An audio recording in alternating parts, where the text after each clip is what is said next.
Hey everyone, it's Mr. McCluskey back again with another video, and today we're going to be looking at what the definition and meaning of standard of living is. We're going to look at the couple key words that relate to it, how do we determine it.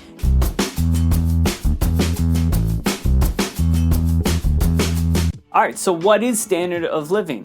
Well, according to the internet, it says it is the level of wealth, comfort, material goods, and necessities available to certain socio-economic class or a certain geographic area. What?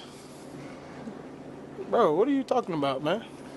Okay, it might seem pretty complicated, but it's not. To make this easier, we're going to simplify this down a little bit. So what standard of living is, it's the quality of life in a country based on three factors. And those factors are GDP per capita, literacy rate, and life expectancy. So what is GDP per capita? Well, before we understand what GDP per capita is, we really need to take a look at what GDP means. And GDP is short for gross domestic product. Gross means total in this case. To keep it simple, GDP is basically the wealth of a country. How much money a country makes through goods and services in a year. Now that we understand what GDP is, let's take a look at GDP per capita. Now, GDP per capita is the average amount of money a person will make in a year within a country. Good morning, my darlings. You're coming home with me. GDP per capita is basically considered the average income of a person in a country. The next factor is literacy rate. Now, literacy rate is the percentage of the population that's over the age of 15 that can read and write within a certain country. Now, when you come across these numbers, you're going to see numbers in the 90s and then you might see below 90.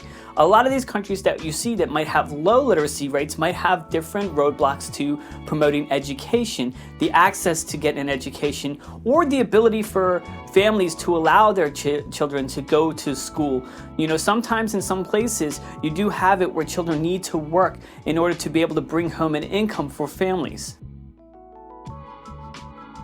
And the last factor we're going to talk about is life expectancy. Now, life expectancy is simply how long the average life will be within a country. How old the average person will live to be. And that's it. That's all the factors of the standard of living. I'm hoping that part was pretty easy. Yes! Good. But let's not get too excited. We do have one more thing to go over. Okay, so let's make this quick. So how do we determine standard of living? Well, the first thing we need to do is look at the chart. As we look at the chart, you will see that you have a list of countries, then you have categories of GDP per capita, life expectancy, and literacy rate. Now, if you look at each one of these, what you will do is you're going to rank each country based on each category. So let's start with GDP per capita. You look at that category and you try to find who has the highest. According to this, the country that has the highest is Japan. So next to that number at 46,831, you would put a 1. Then the second country that's closest is the United States. The third would be Russia. And finally, Mali would be in fourth place in this. Then you do the same thing for life expectancy. Find the highest and then rank them from highest to lowest, going 1, 2, 3, 4, 5. And then you do the same thing with literacy rate. Now, sometimes you'll actually have it where countries will be the exact same. They might tie, and that's okay. There's nothing wrong with that.